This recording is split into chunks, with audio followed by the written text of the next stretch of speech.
Contaminated drinking water kills countless children every day. You can help stop death. Visit lifetoday.org/water for life to give clean drinking water today. I just want to do God's will. The kind of revolution that the world needs is a Christian revolution. If you want a miracle, you've got to expect it to happen. You are the recipients of God's grace and God's blessings, and you rejoice in that reality.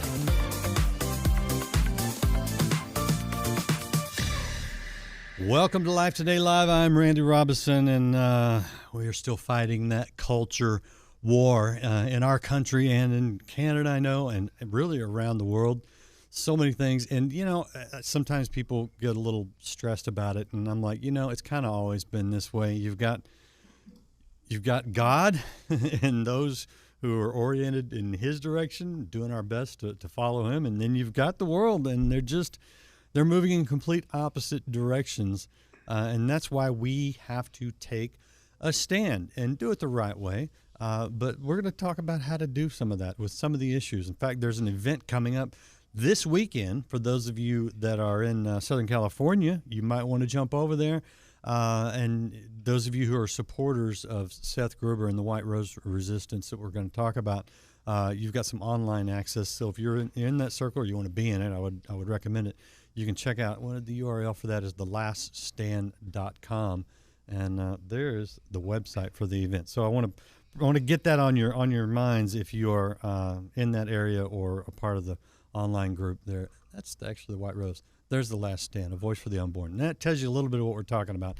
Seth Gruber is my guest today, and he's doing, I think, God's work and in a very serious way, because abortion is still a problem. And you know what's crazy? All right. Seth, let me just welcome you because I can dive right into this. But welcome to the program. Good to see you again. Thanks, Randy. Thanks for having me back. Where I was going is somebody was very upset about us enforcing immigration law and some of that, and I get it. I have some concerns in some of those areas too. You're Christians from Iran. We don't need to just go blindly into enforcing the immigration laws, but somebody was like, children are going to die because of this, and I'm like, yeah. I hope not. I pray not. I will do my part to stand against innocent lives being taken. But you know what? We could cut all the USAID. We could enforce all the laws, and you're still not going to touch the number of children that are dying because of your politics. Yeah, that's right. And you go, well, a little perspective would be healthy here. Give us an update. Give us an update. Dude, Randy, that's why you can't trust anyone that's pro-abortion. Anyone that is pro-abortion, you should ignore them on every other significant or morally significant topic. And people don't like it when I talk that way, but I've been talking that way for probably over 10 years, and I'll continue to talk that way because that's actually the crutch of the debate. The entire center of the debate around the life of the child in the womb is it a life and a child in the womb? In other words, is this a human being? What is a human being? And Matt Walsh's What is a Woman, right? Ryan T. Anderson's What is Marriage? I feel like the next one now needs to be what is a human? A great question. Okay? Yeah. And how do we define that? Oh, and by the way, how about this? Who gets to define that? Okay, what's the criteria? Do all humans get personhood rights? Or do only some humans get personhood rights? Are there human persons and human non-persons? Or are there only human persons? So when we talk about abortion, we're actually not talking about abortion. We're talking about who counts as one of us and who gets to decide who lives and who dies. And there is your little Instagram viral, clickbait friendly, real length commentary as to why the abortion debate, Randy, is so nuclear and explosive. Always has been, always will be, because we're dealing with first principles. Yeah. You can't talk about topics like who gets to decide who lives and who dies and who makes the cut of person or non-person and have that debate be friendly and flowery and nice. It never has been. It never will be. It's the same conversation over slavery. It's the same kind of arguments that Lincoln was dealing with in his famous debates with Stephen Douglas. It's the same kind of contentious debates that we were having during World War II with Hitler. It's the same debate with Mussolini, with Mao Zedong, with Pol Pot, with Joseph Stalin. This is not the first time that a regime has decided that some humans are not persons. And every time we have tried to rip the term human from person apart, disastrous consequences have followed. Generally, the slaughter of hundreds of thousands, if not millions of innocents, but it never stops at the first class of victims that were initially denied rights of personhood. This is why Dr. Mildred Jefferson, who was the founder of the National Right to Life Committee, which, by the way, is a joke of an organization today, if you'd like to get in to that conversation, No, I don't. and the first black woman to graduate from Harvard Medical School, she said, today it is the unborn child. Tomorrow it is likely to be the elderly or those who are incurably ill. Who knows but that a little later, who knows, it might be anyone who has political and moral views that do not fit into the new distorted order. In other words, they won't define a baby, therefore they won't protect them. They won't define marriage, therefore they won't protect it. They won't define a woman, therefore they won't protect her. Pay attention. Welcome to the Randy Robison Show. Yeah, welcome to the resistance, right? Okay, so if we're going to irritate people, I'll just go ahead.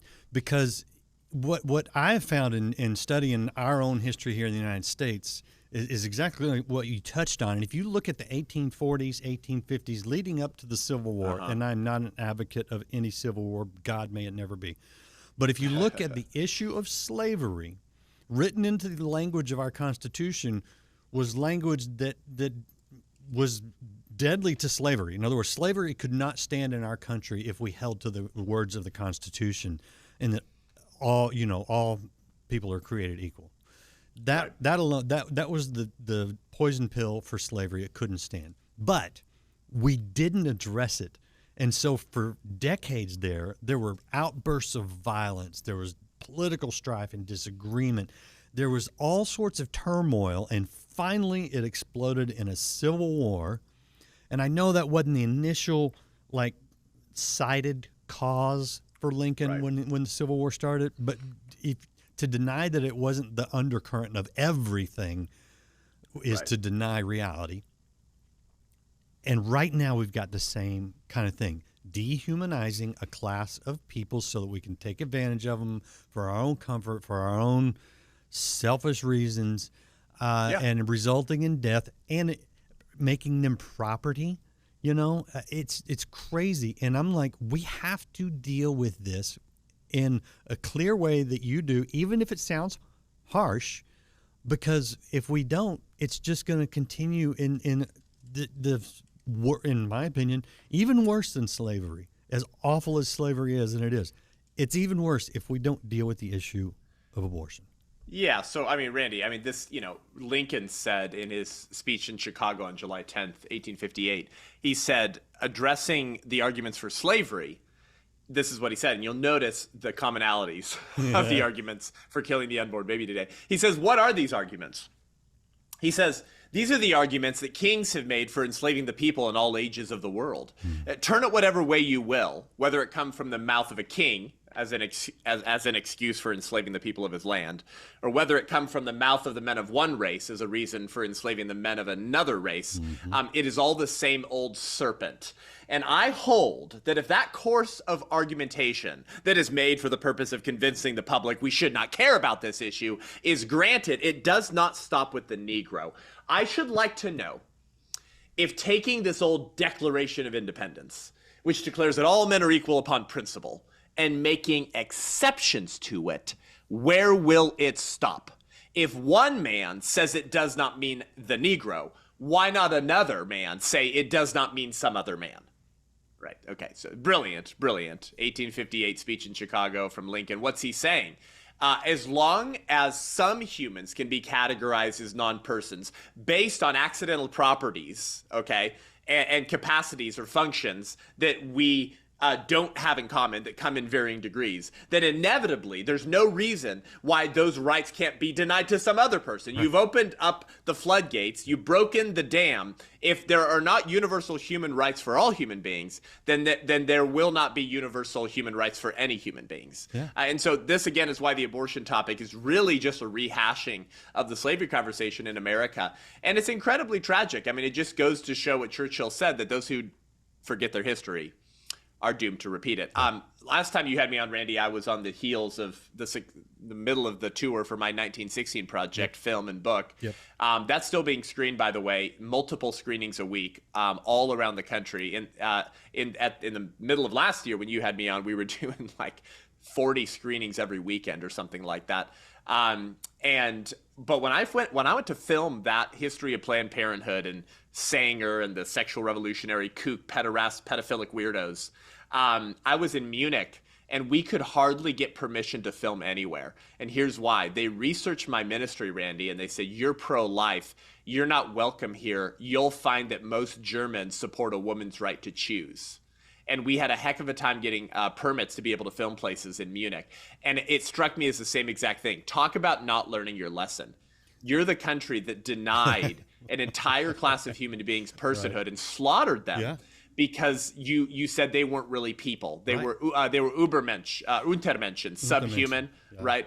And now you believe the same thing about a different class of human beings. But of course, we must indict our country in that as well, Randy. America did the same thing to black people, and now we've been doing it to the unborn child. And now, we've overturned Roe. Praise God, it goes back to the states. And now the Democrats are codifying abortion through point of birth into as many state constitutions as they can. And now with everything going on in California and LA, and by the way, this is why all this it connects. This is why, like, people in the pro-life movement, they're very careful, Randy, to not talk about issues that don't pertain to abortion, because they're like, we have to stay in our lane and we have a broad tent movement. I think that's a load of horse manure. If the Dems give mass amnesty and citizenship to all of these imported, that's right, imported, that they've been invited by the Democrat Party because they've been offered free health care and a really cush life, imported foreign aliens who do not like our values, who do not like our country, who do not like the ideas that made our country great. That's why as they're burning cars in LA right now, they're hosting up the Mexican flag. Okay, go try doing that in America. Go try burning down half of Mexico City and then holding up an American flag. See how that would go for you, okay? Right. If they all become voters immediately in all these states across America, good luck saving the unborn. Good luck, because we know that all of the imported foreign nationals who come here illegally and then become citizens, they tend to vote Democrat for the next 2 generations at least, because that's the party that's just giving them crumbs and cakes and all this free stuff, so they continue to vote for them. If those people all become voters, do you think the pro-life movement is going to be able to ban abortion at 30 states at the state level to protect the unborn child? No, our entire political movement to protect the unborn would be squashed in a matter of months if Gavin Newsom and the Democrats had their way. And so anyways, I'm rambling, but that's why so many of these issues, they intersect, and they're all part of one global totalitarian revolution to destroy the West, which was a byproduct of Christendom. And that's really what this is all about. Okay, so I'm born and raised in Texas. You're from California, so we're border states. We know very much the Mexican culture, but even broader Latino culture. And most of them are Catholic. A lot of them are Catholic. Most of them are very conservative. I think that's why you saw an increase in Hispanic vote turnout for Donald Trump. My concern is not that they're Hispanic, not that they're from another country. My concern is that they're the ones that are burning. They're the ones that are saying, "Don't send me back to my country, please." Are the same ones burning the American flag and hoisting the flag of another country. If they're, there's my Hispanic friends here in Texas, man, they're like, no, I want the American flag because this is the country where I've had the most freedom. So it's not even the ideology, and it's that neo-Marxist. There's several different labels, but it's that same, and it's the same ideology that supports the culture of death. Yeah, that's right. And so I don't care about your melanin. I care about your values, your worldview, and your ideas. Because that's going to determine how you vote and how you raise your children. And your children will become American citizens, and they'll become voters. And so I care about your values and your ideas and your worldview.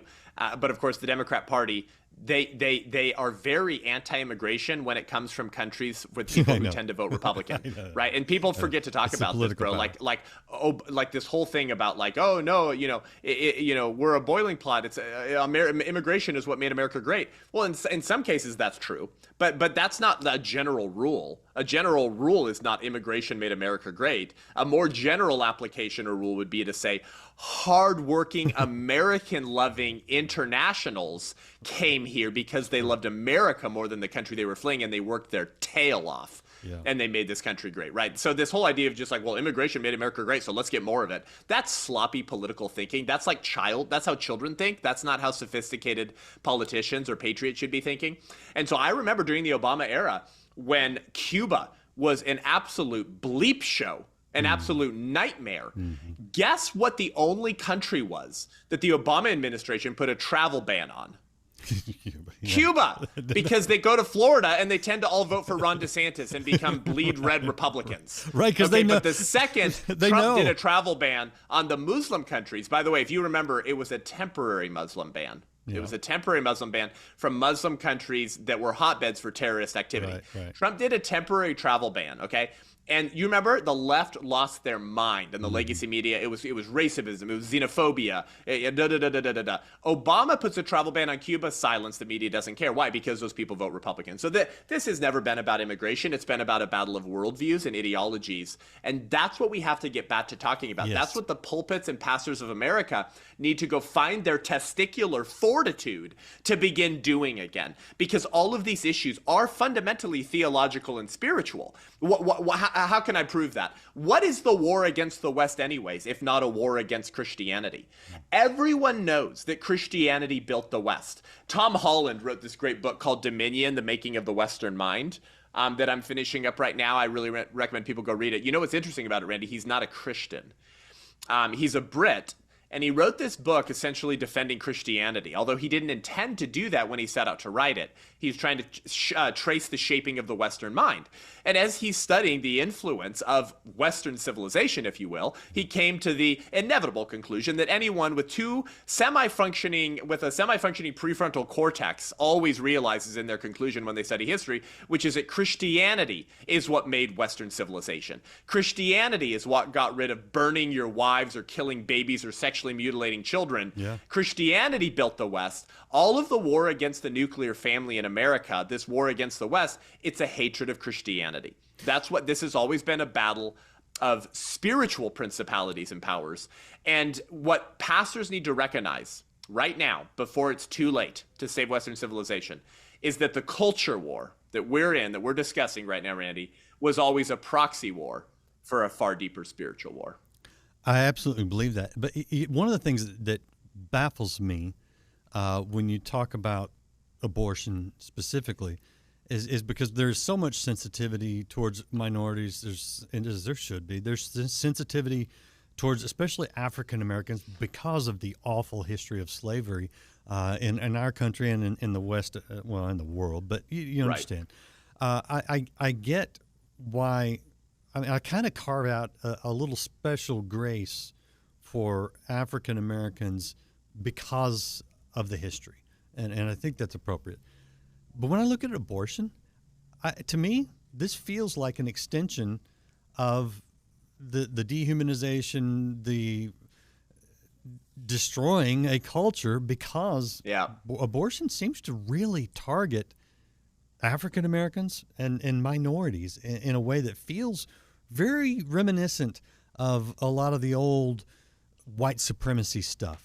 Yeah, well, because that's what it was birthed out of. Okay, so there's this great line from Chesterton, and I always get all my Chesterton quote mixed up, but basically that if you want to understand the present and the future, you study the past. We don't actually study the past and study history, Randy, so that we can understand what happened then. We study history to better understand what's happening now. Yeah. And what will continue to happen moving forward if nothing changes, right? Right. And so I'm fascinated by history, But I'm not fascinated by history solely for history's sake. It's because I continue to see the same things happening. I continue to see the same sorts of ideas being floated. Margaret Sanger herself was not innovative, the founder of Planned Parenthood, that is. She was not progressive. Her ideas were not progressive. They were regressive. Okay? She was creating a patchwork of various liberal, leftist, secular, moralist, sort of Darwinian eugenics ideas that existed before her. And she was creating a patchwork for them. What made her innovative or progressive was taking those various ideas and almost creating like a witch's brew out of them, if you will. So none of Sanger's ideas were new, Randy. What was new was to kind of take a little bit of eugenics, let's put some of that into the soup, a little bit of racism, let's put a little bit of Darwinism, let's put a little bit of the sexual revolutionary weirdos, you know, kind of like sleep with whatever feels good, you know, have sex with whatever feels good. And then let's put a little bit of feminism in there, right? And then let's just kind of stir this thing up and see how it tastes. That's what made her more unique, was putting them sort of all together into what we today might simply call the secular moral revolution, which has to do with a lot more than just abortion. It has to do with the entire deconstruction of the West, which tends to and will inevitably be the deconstruction of the family, because the family is the smallest political unit. As if you have strong families, you have good cities. And if you have strong cities, you have good counties. If you have strong counties, you have strong states. And if you have strong states, you have a pretty healthy, great country, actually. And so that's why the left has always hated the family. But abortion has been around for thousands of years, Randy. What made Sanger and the early sexual revolutionary kooky weirdos of the early 20th century unique was they created a movement out of it. And they sought to normalize this and fund it with taxpayer dollars and use it as a tool in the eugenics toolkit, if you will. So abortion wasn't always used as a tool to target quote unquote minorities. Abortion had been around for a long time. But then in the early 20th century, abortion began to be used as a tool by the racists and eugenicists. And I'll prove it to you. Margaret Sanger's first founding board member of Planned Parenthood when she founded the organization was none other than the exalted cyclops of the Massachusetts KKK. Yeah, I think I've seen that photo. Pause, everyone, before you freak out. You've never heard that one before. The founding board member of Planned Parenthood, Lothrop Stoddard, was the exalted cyclops of the Massachusetts KKK chapter. And most people go, wait, Massachusetts had a KKK chapter? That's right. And Lothrop Stoddard was actually an intellectual. He was one of the intellectual godfathers of the KKK. His book, The Rising Tide of Color Against White World Supremacy, and then his other book, by the way, he held this position on Margaret Sanger's board for years. And his other book, which I have right here behind me, I have the German translated edition that the Third Reich paid to have translated into German. Yeah, that's right. You heard that correct. It's called The Menace of the Underman. And you go, the menace? Who's the underman and why are they a menace? Well, it was those that they defined as unfit. The German translated version of Lothrop Stoddard's book, The Menace of the Underman, was translated into German as Untermensch. And the Nazis did not begin to use the word Untermensch until the German translated edition from Lothrop Stoddard's English version of his book, the founding board member of Planned Parenthood, working along with Margaret Sanger. That's the title later of Heinrich Himmler's famous Nazi propaganda book. Wow. Untermensch, or subhuman, to describe those that they exterminated. And we didn't even get into Planned Parenthood's Negro Project.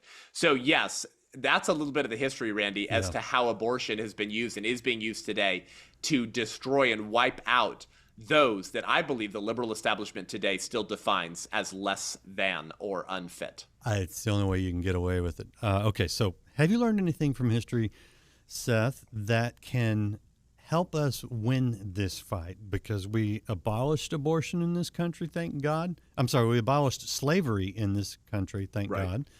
And I believe that we should abolish abortion in this country. But it's, I don't even have all people that call themselves Christians on board with me in that regard. But how do we win this fight? What are you doing? What can people do to help you in this fight?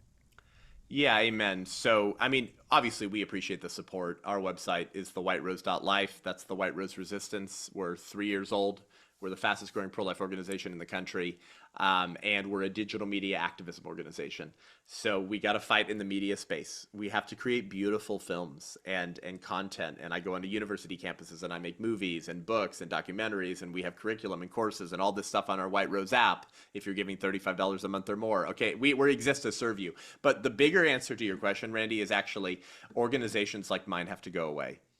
And what do I mean by that? For too long, the local church has relegated, or maybe I should even say prostituted, their Genesis 1 cultural mandate responsibility on these issues to local pregnancy centers and 501c3 organizations, and told their people, well, that's a good organization, check them out. And then pastors are able to check their social justice box by giving a leader of a local justice ministry 5 minutes to share about his ministry before his sermon on a Sunday morning and have a table in the foyer. Ouch. However, the history of Christianity is that wherever the gospel went and wherever revival truly went, social transformation followed. It's one of the things that separated the many revivals we've had around the country over the last 250 years with the two great awakenings. You want to know the fundamental difference, listener, between maybe hundreds of different little revivals you've studied and the two great awakenings? Why is there the first and second great awakening, but there's hundreds of revivals? Why aren't there 50 great awakenings? The difference is social, cultural, political transformation. Revivals sometimes spark up and people are getting saved in mass movements and they're repenting of their sins. And a lot of those conversions I totally believe were legitimate. The Jesus movement was incredible with the number of hippies and pot smokers and orgy weird gatherings that came to the Lord. But what happened in the direct years following the Jesus movement? I mean, we got Roe versus Wade. We got no-fault divorce laws. The family began to disintegrate like we've never seen before. So, like, what happened there? Why was so many salvations not leading to a change in the culture? Because the church adopted a relatively new framework of cultural engagement, which is kind of preach Jesus and his love and let people experience his love and then tell them to go tell others that Jesus loves them. Okay, amen. But I think Christianity is also bigger than that, actually, because I think like God was the most pissed off in the Old Testament when they were like doing weird sex acts and when they were killing babies. I think that's when I read his most colorful language in the Old Testament. So like, why does Genesis 1 say like to like exercise dominion, to fill the earth and subdue it? Subdue the earth? What does subdue mean? It means to bring into subjugation. Bring evil into subjugation? Well, that's a little bit more of exciting of a Christianity for the young men in America right now, Randy, who are looking around at this culture a little bit ticked off at what's happening to their country, and they want to fight, and you know what? They were made to fight, and that's okay.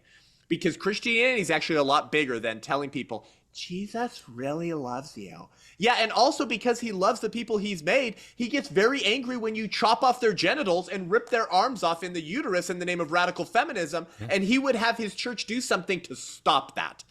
The local church always stood against these evils for about 1900 years until somewhere in the early 20th century. And that's another podcast conversation, Randy, as to why and what happened there if you'd like to. But the local church was defined by their opposition to all of these same evils we're facing today that target, destroy, and hurt the family.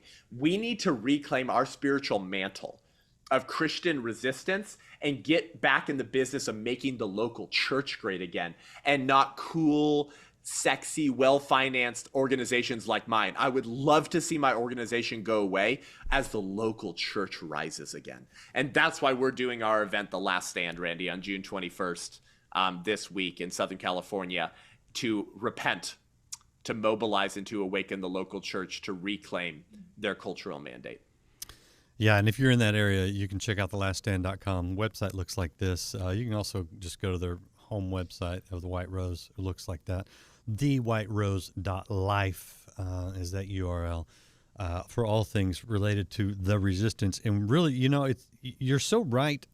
And I don't have to look far, because Christianity not only wrecked the old religious system centered around Jerusalem, but even the ones the secular, godless Rome that brought Jerusalem down. Yeah. Christianity eventually brought down. So, Yeah. I mean, there's just no way around it. We can, you just,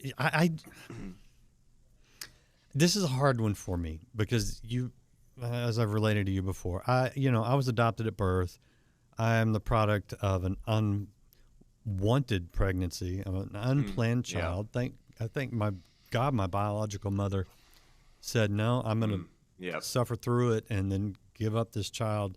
We reunited 25 years later and have a wonderful relationship. I mean, good things come out of difficult situations when you do what God says, because God wants good, right? Yep. I can't. I have just such a hard time. I try to be graceful in the way I approach it, but if we don't stand for life, we don't stand for God. Yep. And we have to quit. We have to quit dithering and being. I mean, we can be nice, yes, but you know what I mean. We have to quit compromising on this issue, Seth, and this is the issue of our time. All the people that say, "Oh, if I had lived during slavery, I would have stood against it." What are you doing for abortion? Yeah, that's right. So, last word to you. I love your passion. I wish everyone would get that in their bones. So, Chesterton once said, Christendom has had a series of revolutions, and in each one of them, Christianity has died. Chesterton said, Christianity has died many times and risen again, for it had a God who knew the way out of the grave. So Diocletian thought Christianity had died. Caligula thought Christianity had died. Nero thought Christianity had died. The neo-Marxist sexual revolutionary weirdos think that Christianity is dying. All that we need is to remember who we are and to reclaim our great heritage. The pro-life movement used to go by another name, Randy, before 1973. Christendom. Tom Holland reaches the conclusion in his book Dominion that concepts like the rule of law and the right to life and human dignity don't go back to the Greek and Roman philosophers. Those ideas go back to the New Testament. And thanks to Christianity, cultures around the world for nearly 2,000 years began to be turned right side up with the glorious truths of the gospel, which centered around the God-man who became human and dwelled with humans he had created in his image. And so there's a sanctity of life. And so if we don't get back to that and remember who we are, Western civilization will die and we will lose America forever. We have the stupid idea of thinking that liberty in America is somehow perpetual, that it'll just sort of go on forever because we've been standing on the shoulders of giants for so long in America and we think that we're flying. But you can't go too much further off the cultural cliff that we're going right now. And climb your way back out.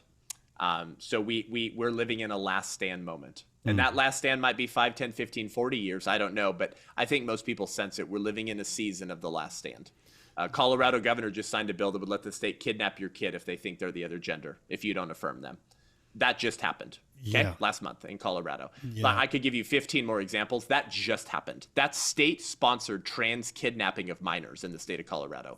Okay, that kind of stuff goes back to Diocletian, who kidnapped the children of Christian families and raised them to be brutish warriors in the Republican Guard, who would later slay their own Christian families or parents or cousins or brothers or sisters 15 years later in the gladiatorial games. Okay, we're flirting with stuff that's deep, dark, and evil, cultural demons that we have no idea what we're facing, and only the church can hold the line on these things. And that's what we're about, Randy, and thanks for letting me ramble.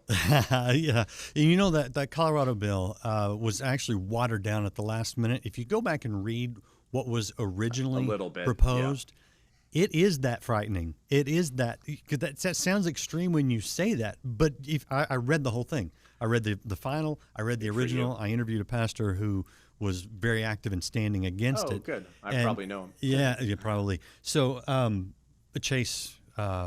Chase Davis. Yeah. So, but the point is, and you look at your pride parades going on all this month. You look at the whatever they're standing against to allow them to loot and to burn cars and to terrorize people. Our country is being tested, but I think you're exactly right. the church is being tested. And that's right. If God will just let it die if we're not going to stand up, because he'll resurrect he'll call people out. He'll make an army out of dry bones in the desert if he has to. But that's we right. can be a part of the resistance to the evil in our culture by standing with God and subduing the earth, not for our own selfish purposes, but subduing the earth for the Creator. So join the resistance. Thanks again, Seth. Good to see you. Thanks, You always Randy. get me fired up. It's fun to talk to you, man. I appreciate you. I appreciate all you guys out there watching. Check out the whiterose.life. That is the starting point for all the things. And figure out how to take a stand. You can do it. God will give you the courage. Let's do it. Appreciate you guys being here. Hit share, hit like, follow, subscribe if you haven't done that. We'll see you again next time here on Life Today Live.